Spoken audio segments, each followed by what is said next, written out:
Let's talk about using data from any signal type, be it metrics, logs, or traces, to help you detect and diagnose problems in your platform.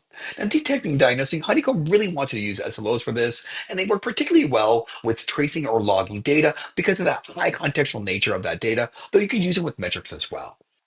Here we've got one for user latency, and my error budget is down to about 36% remaining.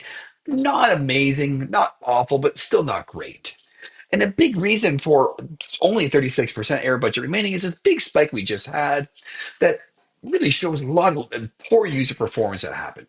And below is the diagnosing part of this. This is what Honeycomb automatically does for you with SLOs. It helps you understand why it's happening. And right here, we can see it's really on a card checkout service. And we've got a single user right here, 20109, who's responsible for the vast majority of them. Let's go ahead and dive in a little bit more. And here we can see what that user was doing. And it really looks like a big burst of data and all of a sudden a big stop of what happened. And we can go from here and dive in and look at one of the bad transactions themselves. And I could see the tracing details that happened behind it. We went from an SLO and what was failing down to it looks like it's get discounts here that's really responsible for what's going on. Now, when all this is happening, one common aspect of all your data, be it metrics, logs, or traces, it's the infrastructure.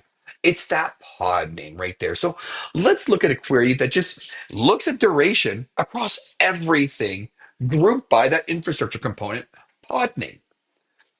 Great. Now in Honeycomb, we can do a correlations. And what correlations are, they're just other boards, and metrics love to live on boards. And from here, I could see CPU, memory, and pod restarts, important metrics based on what we're looking at.